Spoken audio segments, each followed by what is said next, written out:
말씀을 가지고 사랑의 배지를 달자라는 주제로 함께 은혜를 나눠보고자 합니다. 여러분들 배지라는 거 아시죠? 우리 국회의원이 되면은 여기 국회의원 배지를 달고 또 뭐 심지어 뭐 우리 장로님도 그렇죠? 우리 장로회에서 배지를 주기도 하고 뭐 심지어 우리 사랑의 열매 그렇죠? 거기서도 이렇게 후원하시는 분들에게 이 배지를 주잖아요. 제가 우리 어하나가 우리 교회에서 이제 아이들이 이제 하게 되는데 한 3, 40명 아이들이 모여요. 그래서 어떤 하나님의 말씀을 암송하거든요. 이제 하나님의 말씀도 암송하고 게임도 하면서 서로 이렇게 협력하는 게임 그런 것도 배우기도 하고 함께 이렇게 하나님의 말씀을 배워갈 때마다 어떤 미션이 있어요. 하나님의 말씀을 어느 정도 암송하고 그것을 통과하게 되면 그 승급이 되는 거야. 그러니까 계속해서 이제 올라가게 되는데 그때마다 배지가 있어요. 배지가 달아주는데 어떤 아이들은 배지가 막 이 옷에 막 이만큼 있어요. 그 이야기는 뭘까요? 잘했다라는 거죠. 근데 또 어떤 아이를 보면은 배지가 한두 개밖에 없어. 그런 아이들은 아직 좀 덜 했다라는 거 아니겠습니까? 선생님들도 그렇더라고요. 이제 어하나를 가르치는 선생님들도 여기에 막 배지가 막 휘황찬란하게 있어요. 그러면 그 선생님은 어떻게 했다라는 거예요? 열심히 했다라는 거죠. 그런 걸 보면서 제가 문득 그런 생각을 해봤어요. 하나님께서 우리를 부르실 때 눈에 보이지는 않지만 지금 우리의 어떤 하나님께서 우리의 어떤 그 하늘에 있는 천국의 옷을 딱 입혀 주실 때에 거기에 배지 같은 게 있지 않을까?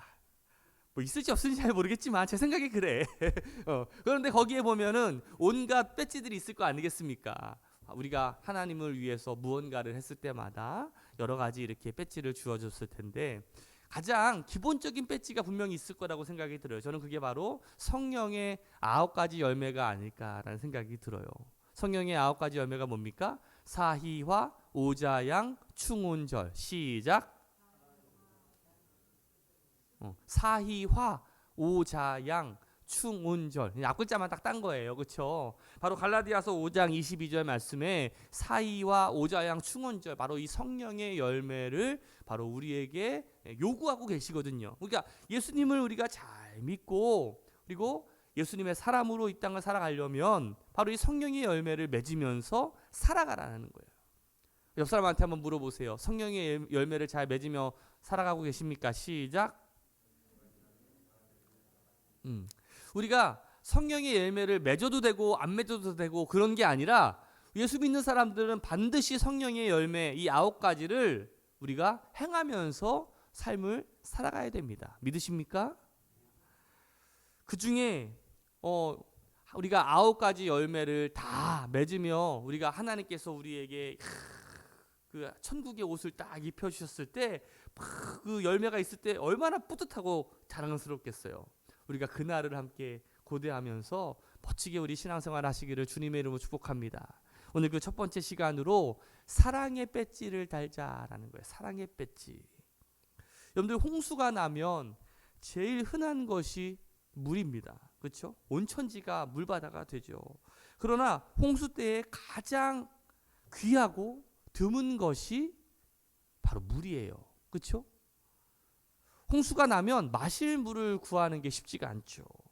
오늘날 우리는 이 사랑의 홍수의 시대를 살아가고 있습니다. 그렇죠? TV를 봐도 영화를 봐도 노래를 들어도 온갖 사랑 타령이야. 사랑 타령. 그렇죠? 이 사랑이라는 주제 없이는 드라마도 영화도 노래도 만들어지지 않아요. 그런데 여전히 우리들의 모습을 보면 이 사랑에 굶주려 있어. 그렇지 않습니까? 여전히 갈등과 고독과 인생에 대한 무의미로 방황하는 많은 사람들이 있어요. 가장 중요한 원인은 이 세상에 사랑이 온천지 넘쳐 있지만 진정한 사랑은 결핍되어 있다는 거 아니겠어요? 아직도 사람들은 참된 사랑을 경험하지 못하며 살아가고 있습니다. 제가 참 좋아했던 그 유아인이라고 하는 배우가 있어요. 그 배우가 지금 마약 때문에 얼마나 그렇습니까? 그 베테랑이라고 하는 영화에서 그 모습 그대로 나온 것 같아. 그러니까 그 사람이 참 당차고 멋지게 말하면서도 여전히 그렇게 마약에 찌들어 있는, 가만 보니까 어느 순간부터 눈빛이 완전히 이렇게 제정신이 아니더라고요. 왜? 무언가 이렇게 스포트라이트를 받으며 인기인으로 살아가지만 그 많은 사람들의 어떤 사랑을 받으면서 살아가고 있지만 여전히 그 속에는 사랑이 결핍되어 있는 거 아니겠어요? 오늘 신약성경이 쓰여진 당시에도 그 사랑을 뜻하는 단어가 참 여러 가지가 있었습니다. 우리들도 참 사랑을 뜻하는 단어가 참 많이 있잖아요. 경상도에서는 내 애를 낳아도 그렇죠? 아이 거시기 한다 게임 그렇죠? 이게 참 우리가 사랑을 표현하는 단어가 많은데,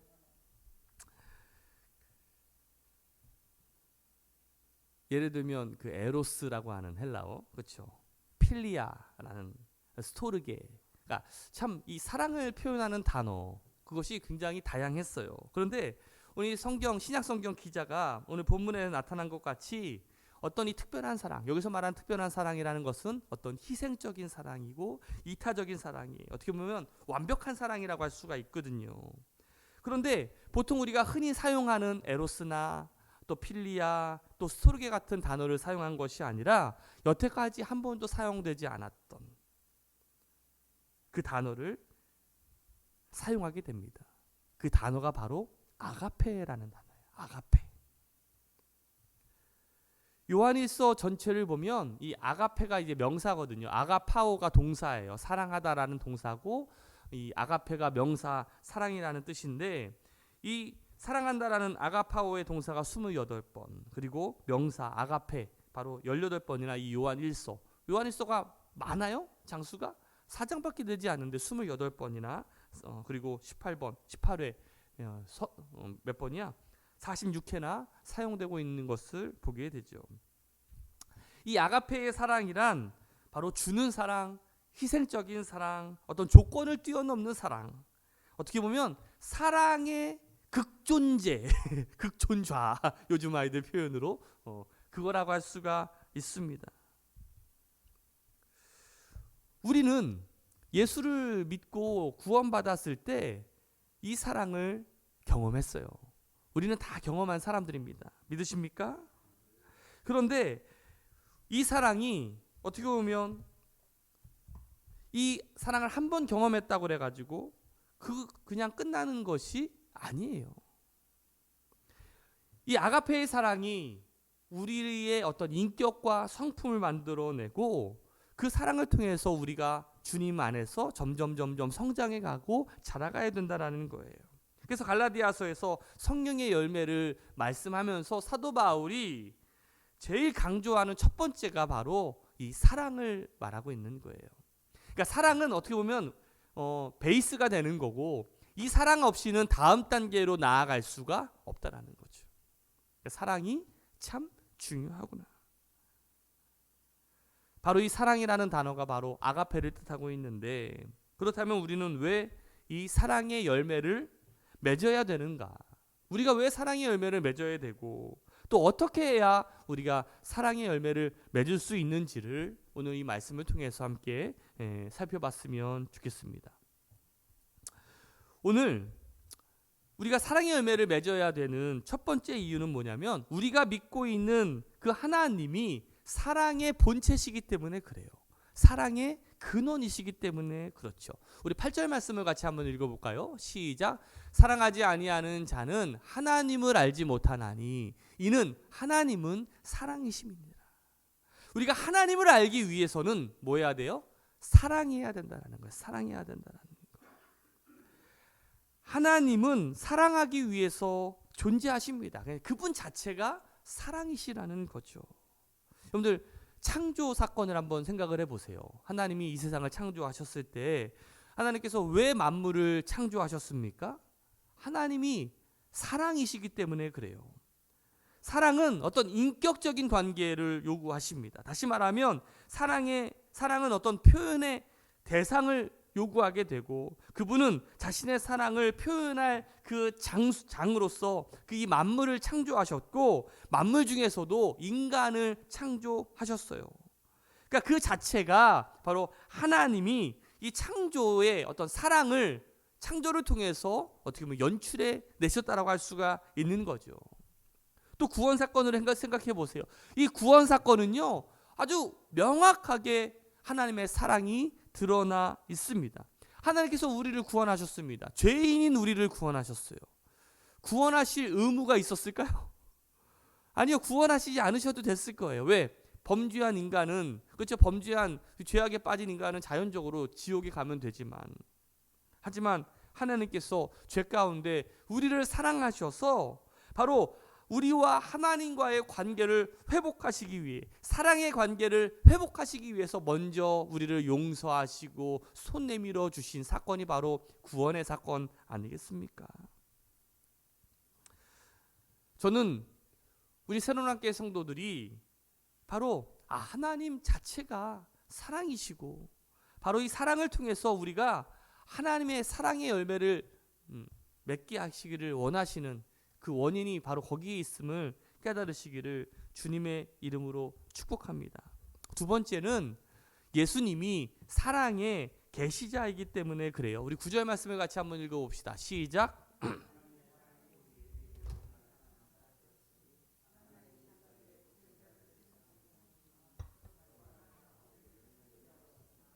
자, 하나님의 사랑이 우리에게 나타났습니다. 계시됐다라는 거죠. 그래서 우리가 그 하나님의 참된 사랑을 보고 경험했어요. 하나님은 우리를 구원하시기 위해서 하나밖에 없는 그 예수 그리스도를 이 땅에 보내주셨습니다. 그리고 십자가에서 죽게 하셨죠. 어떤 목사님이, 참 친한 목사님이 있었습니다. 절친이에요. 근데 한 목사님은 아들이 5명이나 있고 한 목사님은 자녀가 하나도 없는 거야. 대화를 하다가 자녀가 없는 목사님이 친구 목사님에게 자네는 아들이 5이나 있으니까 하나는 내게로 양자를 주게, 뭐 농담 반 진담 반으로 이렇게 딱 얘기를 했는데, 그러자 그 친구 목사가 또 무심결에 뭐 그러지 뭐 하나 내가 너 이렇게 줄게 이렇게 얘기를 해버린 거예요. 그래서 이제 집에 가서 그 얘기를 했더니 집에서 난리가 난 거죠. 아무리 해도 그렇게 얘기를 하면 어떡하냐고. 그 아내한테 그냥 혼이 난 거예요. 그러면서도 남자가 한번 뱉은 말을 되담을 수는 없지. 의리가 얼마나 중요한데 그래도 하나는 줘야 되겠다 고민을 하면서 아들이 잠들어 있는 그 방문을 딱 열었어요. 장남을 딱 보니까 장남은 장남이니까 네, 우리의 상속자니까 줄 수가 없고, 둘째를 보니 이 녀석은 이 5 아들 중에서 제일 똑똑하고 장래가 촉망되는 아이라서 안 될 것 같고, 셋째를 보니까 이 녀석은 나를 쏙 빼닮아가지고 제일 미남이고, 셋째는 도무지 안 되겠고, 넷째를 보니까 이 녀석은 맨날 병치레하고 허약해가지고 너무너무 불쌍하게 가지고 이 녀석도 줄 수가 없고, 이게 마지막 남은 막내를 보니까 이 막내는 얼마나 귀여워요. 그렇죠? 이 귀여운 아들을 어떻게 줘? 우리 이명진 집사님 3명 있으니까 하나 저한테 주시면 안 되겠어요? 저 딸 하나밖에 없으니까. 절대 못 줘. 그렇죠? 이거 말도 안 되는 거지. 그렇죠? 3명이나 있는데 키우려면 얼마나 힘드시겠어요? 아니 다 키웠어요 이제?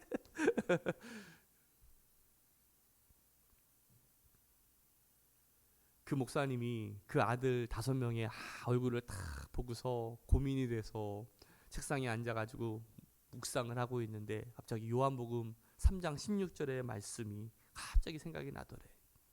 하나님이 세상을 이처럼 사랑하사 독생자를 주셨으니. 하나님은 하나밖에 없는 아들인데 그 아들을 우리를 위해서 주셨구나. 이것이 얼마나 큰 희생이고 얼마나 큰 사랑인지 깨닫게 되었다라는 거예요. 하나님은 자신의 외아들 하나밖에 없는 그 예수 그리스도를 우리를 위해서 주셨습니다. 예수님이 십자가에 달려 죽으시기 전날에 그 사랑하는 제자들에게 여러분들 이렇게 말씀하셨어요. 한번 읽어볼까요? 시작. 새 계명을 너희에게 주노니 서로 사랑하라. 내가 너희를 사랑한 것 같이 너희도 서로 사랑하라. 너희가 서로 사랑하면 이로써 모든 사람이 너희가 내 제자인 줄 알리라. 전에는 이 말씀을 보면 그냥 그렇지 사랑해야지라고 생각하는데 죽음을 앞둔 예수님, 그러니까 죽음을 알고 또 내가 죽어야 되는 것을 알았던 그 예수님이 이렇게 표현하는 거예요. 내가 너희에게 새 계명을 주는데 서로 사랑해. 우리 흔히 말할 수 있잖아요. 우리 집사님 사랑해야 돼요. 그렇지, 우리 사랑해야 되지. 근데 내가 너희를 사랑한 것 같이 사랑하래. 근데 그 사랑이 어떤 사랑이에요? 목숨을 건 사랑이에요. 우리가 이런 마음을 가지고 사랑한다면 도대체 용서하지 못할 것이 무엇이 있고 사랑하지 못할 것이 무엇이 있겠습니까? 저는 오늘 우리 예수님의 사랑을 깨닫고 여러분들이 진정한 이 사랑의 열매를, 그 배지를 여러분들이 가슴속에 달고 다니는 우리 새로운 함께 성도들이 되시기를 주님의 이름으로 축복합니다. 우리가 예수님의 제자라고 한다면, 예수님의 자녀라고 한다면, 그 구원의 사랑을 우리가 체험했다면 우리가 서로 사랑하는 것이 마땅하다. 우리가 사랑의 열매를 맺어야 될 세 번째 이유는 우리가 믿고 있는 이 성령님이 사랑의 중매자이기 때문에 그래요. 자, 우리 13절을 말씀 같이 한번 읽어볼까요? 시작. 그의 성령을 우리에게 주심으로 우리가 그 안에 거하고 그가 우리 안에 거하시는 줄을 아느니라. 자, 하나님의 영을, 바로 하나님의 영이 우리 가운데 오셔서 하시는 역할들이 있죠.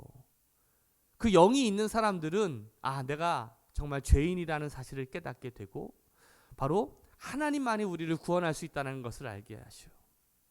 우리를 겸손하게 하기도 하고 참 하나님의 영이 하나님의 사랑을 갈급해하게 합니다. 그래서 사실 여러분들이 여러분들의 의지대로 이런 예배당에 온 것이 있을 수도 있겠지만 알고 보면 성령님께서 여러분들의 걸음을, 마음의 문을 열어주시고 그리고 이끌어 주셨다는 거예요. 그 성령님께서 하나님의 사랑에 대한 갈급함을 알게 하시고 오늘 여러분들을 이곳에 이끌어 주신 것 아니겠습니까? 그러니까 하나님의 영이 우리 가운데 있기 때문에 그 사랑이신 하나님 안에 우리가 거하게 되고 또 그분이 우리 안에 거하는 줄을 내가 깨닫게 되는 거죠. 그거를 알 수 있는 길은 그 영의 존재를 누가 알 수 있겠어요? 눈에 보이지도 않는 걸. 그 성령님께서 그것을 우리에게 알게 하신다는 거죠. 그래서 성령은 일종의 중매자라고 할 수가 있는데 그 하나님과 우리를 연결시켜주는 커넥터의 역할을 하시게 되고 만나게 하시게 되고 깨닫게 하시게 하고 느끼게 하신다라는 거예요. 중매자가 하는 역할이 뭡니까, 여러분들? 서로 연결시켜주는 거잖아요. 그래서 중매를 잘하면 양복이 생기고 중매를 잘 못하면 뺨이 석대다라는 이 말도 있지 않습니까? 제가 이런 이야기를 들은 적이 있어요. 어떤 형제가 한 자매를 너무 사랑하는데 짝사랑했어요. 그래서 직접 만나가지고 고백하기가 너무 부끄럽기도 하고 떨리기도 하고 그런 거예요. 그래서 용기를 내서 매일마다 편지를 한 통씩 쓰기로 결심을 합니다. 처음 일주일은 이 자매에게서 아무런 반응이 나타나지 않는 거예요. 매일마다 편지를 보냈어요. 나의 어떤 러브레터를 계속해서 보냈죠. 그런데 100일이 지난 후에 그 자매에게서 드디어 반응이 일어나는 게 된 거죠. 어떤 반응이었을까요? 그 형제의 편지를 열심히 배달해준 집배원과 결혼을 했대요. 이 이야기에서는 사랑을 맺어주는 일을 하는 사람인 중매자와 어떻게 보면 사랑이 이루어졌는데, 그러니까 중매자가 일을 잘 못한 셈이죠. 그렇죠? 그러나 성령님은 정확한 중매자이십니다. 성령님은 우리를 하나님 앞으로 인도하시고 하나님의 사랑을 체험할 수 있도록 우리를 도와주시고 또 우리가 하나님의 사랑 가운데 거할 수 있도록 하신다라는 거예요. 디모데후서 1장 7절 말씀을 보면 같이 한번 읽어볼까요? 하나님이 우리에게 주신 것은 두려워하는 마음이 아니요 오직 능력과 사랑과 근신하는 마음이니, 다른 말로 하면 하나님의 영은 어떤 능력의 영, 사랑의 영이라는 뜻이에요. 성령님은 우리 마음속에 오셔서 하나님의 사랑을 깨닫게 하시고 또 그 사랑을 우리 안에 넘치도록 부어주셔서 다른 사람을 사랑할 수 있는 능력을 우리에게 주신다는 거예요. 이 성령의 역사가 우리 안에 있다면, 그리고 그분이 지금도 나에게 그 사랑을 촉진하고 계시다면, 우리가 이웃을, 내 형제를 사랑할 수 없다라는 것은요, 핑계밖에 될 수가 없다라는 거죠. 우리는 사랑할 수 있고 사랑해야만 합니다. 옆 사람한테 한번 이렇게 인사합시다. 사랑합시다. 핑계대지 맙시다. 우리가 이제 사랑의 열매를 맺어야 되는 그 이유를 우리가 함께 살펴봤는데, 그렇다면 우리가 어떻게 해야 우리가 사랑의 열매를 맺을 수 있을까? 본문에 보니까 우리가 서로 사랑하자, 우리가 서로 사랑하자, 우리가 서로 사랑하자라고 하는 이 표현이 3번이나 반복되고 있어요. 강조점은 하나님의 사랑도 중요하지만 우리가 서로 사랑하는 것에 더 초점이 맞춰져 있다라는 거죠. 오늘 본문의 순서를 잘 보시면 하나님은 사랑이십니다. 그렇죠? 근데 그 사랑이 십자가를 지신 그 예수 그리스도를 통해서 가장 잘 나타났어요. 그리고 그 성령으로 말미암아 하나님의 사랑이 우리 안에 심겨집니다. 그렇다면 이렇게 하나님의 사랑을 체험한 우리는 누구에게 그 사랑을 나타나야 될까요? 표현해야 될까요? 우리가 만나는 우리 성도들, 그리고 이웃들에게 그 사랑을 표현하고 나타내야 된다는 것이, 정말 그 사람이 누군가를 사랑하고 있는지 아닌지를 본다면 바로 그 사람의 입을 통해서 알 수 있는 게 아니에요. 무엇을 통해서? 나의 행동을 통해서, 나의 삶을 통해서 그걸 알 수 있는 거지. 백날 말로만 사랑해, 사랑해, 사랑해, 이런 말은 누가 못합니까? 그렇죠? 그래서 사랑은 명사가 아니라 동사라고 했잖아요. 요한일서 4장 21절 말씀에 보면 같이 한번 읽어봅시다. 우리가 이 계명을 주께 받았나니 하나님을 사랑하는 또한 그 형제를 사랑할지니라. 하나님을 사랑하는 자는요 반드시 그 형제를 사랑하게 되어 있다는 거예요. 이것이 사실 결론이죠. 우리가 사랑하기만 하면 되는 건데 문제는 뭐예요? 그게 잘 안 된다라는 거예요. 이웃을 사랑해야 되는데 이웃을 잘 사랑하는 게 안 돼. 내 형제, 내 자매를 사랑해야 되는데 그게 잘 안 된다라는 거예요. 제가 가만히 생각을 해봤어요. 우리가 왜 사랑하는 게 당연하고 너무나 잘 알고 있고, 그리고 우리도 뭐 당연히 사랑해야 되는데 왜 그게 잘 안 될까? 가만히 제 스스로의 모습을 생각을 해보니까 2가지 의식이 결핍되어 있기 때문에 그렇더라고. 2가지 의식이 뭐냐면, 첫 번째는 바로 나의 신분 의식이고, 또 하나는 순종 의식이라는 거예요. 무엇과 무엇이라고요? 하나는 신분이고 또 하나는 순종의 의식이 결핍되어 있기 때문에 그래요. 신분 의식이라는 말은 바로 내 자신이 어떤 존재이고 어떤 신분인지를 바로 명확하게 알고 있어야 된다는 거죠. 우리의 신분이 무엇입니까? 여러분들의 신분이 뭐예요? 하나님의 자녀입니다. 하나님의 제자라는 거죠. 하나님은 어떤 분이세요?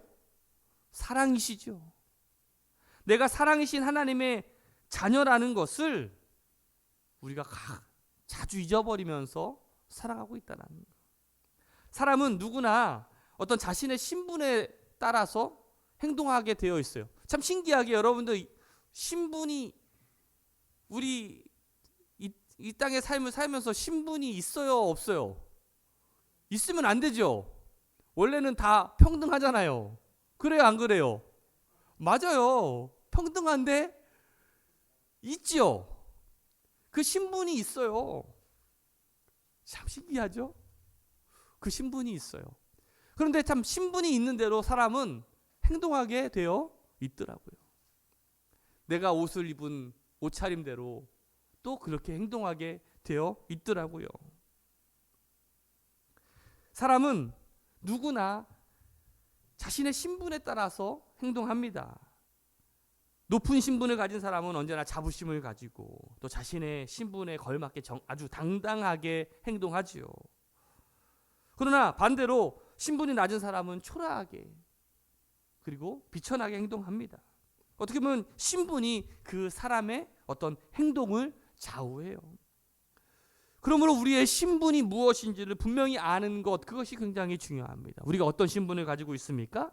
하나님의 자녀라고 하는 신분이에요. 여러분들 이 신분이 대단합니까? 안 대단합니까?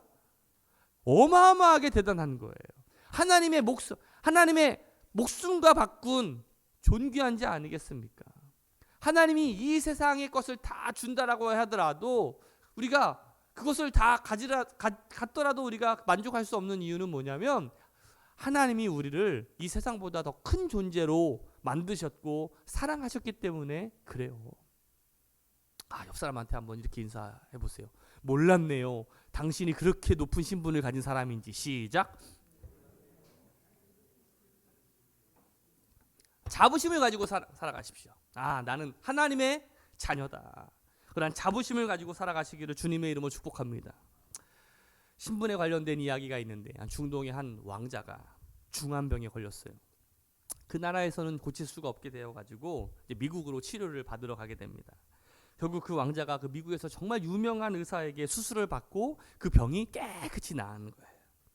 그런데 이 왕자를 수술한 의사에게 고민이 생겼어요. 한 나라의 왕자를 수술하고 치료한 것이 자신에게 있어서 굉장히 어떤 프라이드가 되기도 하지만 그래도 얼마를 청구해야 될까?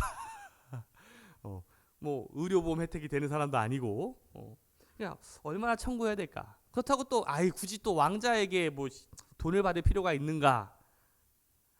고민을 하는 거야. 그래서 스스로가 한 $1,000만 받자 생각을 했어요.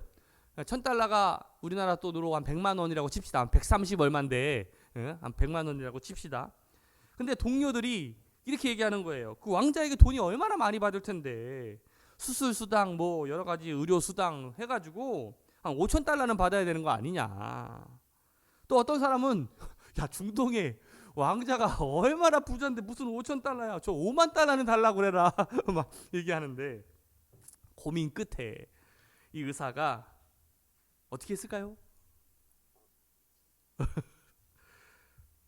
목사님에게 자신이 출석하는 담임 목사님에게 전화를 걸었어요.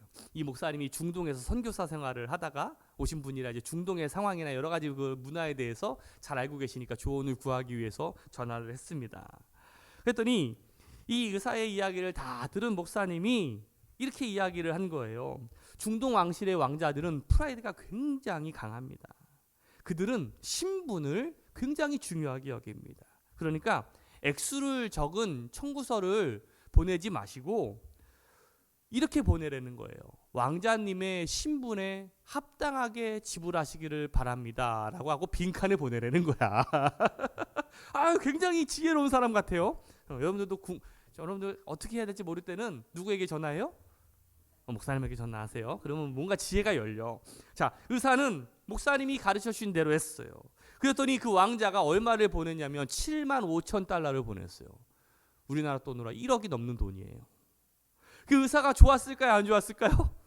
너무 좋았지. 막 흥분해가지고 당장 목사님한테 전화해가지고 제가 1억이 넘는 돈을 받았습니다. 목사님 주일날에 가서 이 재미있는 이야기를 함께 나눴으면 좋겠습니다 하면서 전화를 끊고서 그러면서 이제 목사님이 할렐루야 이번 주에 봅시다 라고 이제 전화를 끊고서 이 의사가 얼마나 기다려줘. 주일날에 가서 이 이야기를 누구한테 얘기해야 돼. 목사님한테도 이야기해야 되고 그리고 교인들한테도 막 얘기해야 되고 얼마나 자랑하고 싶겠어요. 그런데 토요일날에 갑자기 편지 한 통을 받게 됩니다. 가만히 보니까 목사님이 보낸 편지예요. 거기에 감사 헌금 봉투 하나랑 쪽지 하나가 딱 이제 들어있는 거예요. 그 쪽지를 딱 읽고 있는데 거기에 이렇게 쓰여져 있는 거죠. 형제님, 당신은 하나님의 아들입니다. 하나님의 아들의 신분에 합당하도록 감사헌금을 내십시오. 여러분들 우스갯소리지만 우리의 신분은 참 중요합니다. 그렇죠? 나는 사랑이신 하나님의 자녀다. 이 사랑받는 자녀답게 내가 살아가야 되겠다. 우리가 이런 마음을 가지고 살아갈 때 우리가 사랑할 수 있는 그 힘과 그 열매가 맺혀질 수 있어요. 우리가 사랑의 열매를 맺는데 꼭 또 하나 필요한 의식이 뭐냐 하면 순종 의식이에요. 순종 의식. 우리 21절 말씀을 같이 한번 읽어볼까요? 시작. 우리가 이 계명을 주께 받았나니 하나님을 사랑하는 자는 또한 그 형제를 사랑할지니라. 형제를 사랑하는 것은요, 부탁일까요? 명령일까요? 전자예요? 후자예요? 후자죠. 명령입니다. 명령은 순종을 요구하게 되어 있어요. 정말 하나님의 자녀라면 순종하는 것이 마땅합니까? 안 합니까? 마땅하죠. 우리가 하나님의 말씀대로 살겠다라는 그 의식이 우리를 지배하고 있을 때 우리는 자연적으로 그 말씀에 순종하며 살아갈 수 있는 거예요. 사랑의 열매를 맺는 일에 순종하는 것이 마땅한 줄 알면서도 순종하지 못하는 이유가 뭘까요? 그거는 힘들기 때문에 그런 거예요. 사랑하는 게 힘이 들어요. 노고가 어떤 나의 어떤 그 실천적인 어떤 그 수고가 따르기 때문에 그래요. 그러니까 수고하기가 싫거든. 그러니까 말로 하기는 참 쉬운데, 그렇죠? 근데 내 행동으로 손이 가고 발이 가려고 하니까 그게 힘들거든요. 여러분들, 바울이 데살로니가 교인과 에베소 교인들을 칭찬할 때 그들에게는 사랑의 수고가 있었다라고 말하고 있어요. 여러분들, 우리 공동체가 세워지고 이 공동체가 부흥하게 될 때 이 헌신된 손과 사랑의 손길이 없이는요, 절대 그런 일들이 일어나지 않는다는 거예요. 우리가 진정으로 서로를 사랑하고 내가 그 하나님의 말씀대로 내가 정말 순종하며 그 사랑의 하나님을 드러내면서 우리가 헌신하고 사랑하게 될 때 그 공동체에 진정한 부흥이 있고 사랑이 있고 그 가운데 아름다움이 나타나게 될 줄로 믿습니다. 여러분들, 우리가 사랑해야 할 사람들도 많고 또 사랑을 표현하는 방법도 참 다양합니다. 그런데 가장 우리가 표현할 수 있는 가장 중요한 사랑은요, 이거예요. 바로 상대방에게 복음을 전하는 것. 그게 어떻게 보면 가장 우리의 삶의 우선순위가 되어야 될 줄로 믿습니다. 우리 자녀들에게 또 내 이웃에게 이 사랑의 복음을 전할 수 있는 그 위대한 하나님의 사랑을 알리는 것, 그게 얼마나 중요합니까? 제가 한때 참 그 교회 학교에 굉장히 큰 관심을 가졌을 때 그 썬데이 스쿨 타임즈라고 하는 그 미국에서 출판된 그 잡지가 있었어요. 그러니까 교회 학교 교사, 그러니까 주일 학교 교사를 하면서 좀 많은 아이들을 가르쳤던 선생님들의 어떤 간증에 대한 이야기들이 굉장히 많이 나오는 그러한 것이었는데, 여러 가지 교회 학교 뭐 프로그램이라든지 그런 것들을 소개하는 것도 있었는데, 그 책에서 읽었던 참 감동이 있었던 이야기가 하나가 있습니다. 미스 톰슨이라고 하는 그 여자 선생님의 일화인데, 중학교 담임 선생님이에요. 그런데 이분이 교회에 와서는 이제 아이들이 가르치는 이제 썬데이 스쿨 교사로 이제 사역을 하게 된 거죠. 이제 새 학기가 이제 되어가지고 이제 새로운 아이들과 이렇게 딱 마주하게 될 때, 여러분들, 선생님이 제일 먼저 수업 시간에 들어가서 하는 일이 뭡니까? 출석을 부르잖아요, 그렇죠? 출석을 쭉 부르는데, 테드라고 하는 아이, 테드 스텔러드라고 하는 그 아이가 첫날부터 결석을 하는데 그냥 하루만 빠진 게 아니라 계속해서 빠지고 있는 거예요. 몇 주가 되고 한 달이 되어도 학교에 오지 않으니까 이제 무단 결석이라고 해서 학교에서는 이 아이를 이제 퇴학시키자, 제적시키자라고 이렇게 결정을 했어요. 그런데 담임 선생님인 이 미스 톰슨이 굉장히 마음이 좀 불편한 거예요. 그래서 내가 그 아이의 집에 내가 한번 찾아가 봐야 되겠다. 이게 성령님이 주신 감동이지. 그래서 톰슨, 네가 한번 찾아가 봐. 자꾸 이렇게 성령님이 자기에게 이렇게 얘기하는 거예요. 뭔가 사연이 있을 거야. 자꾸 감동을 주시는 거예요.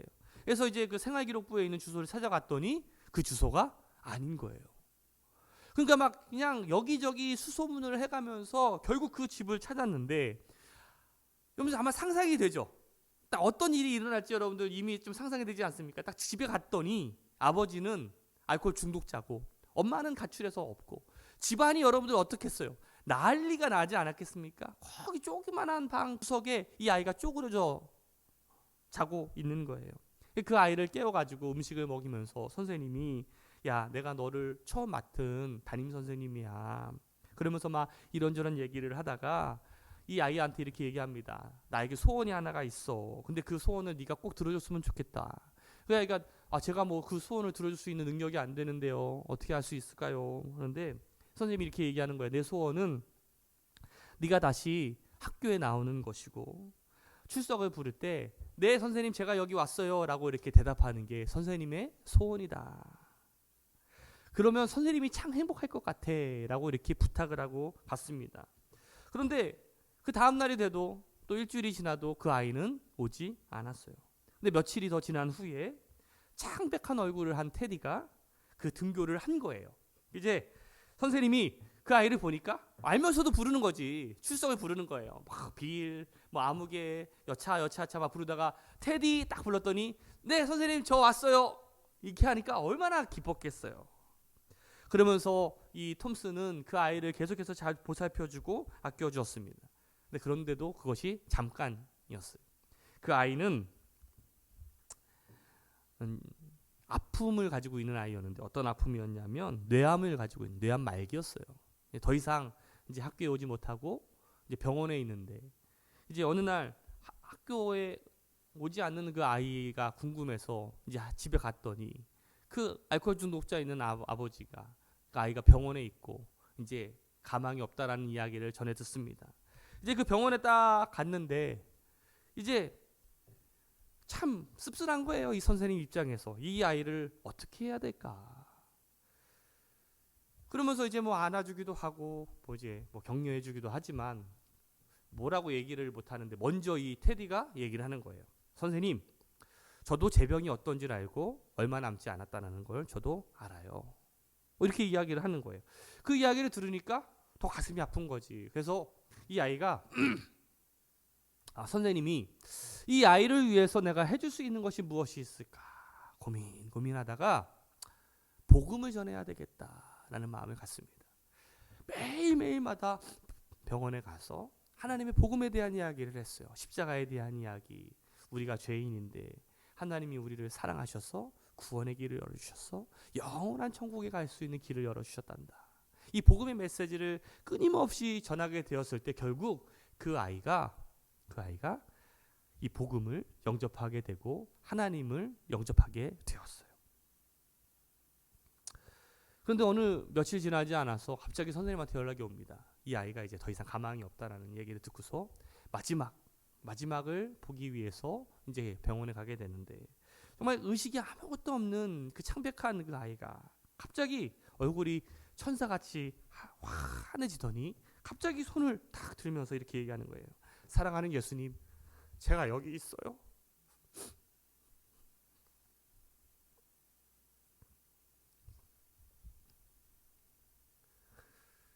그 한마디를 내던지고 그 아이는 숨을 멎었습니다.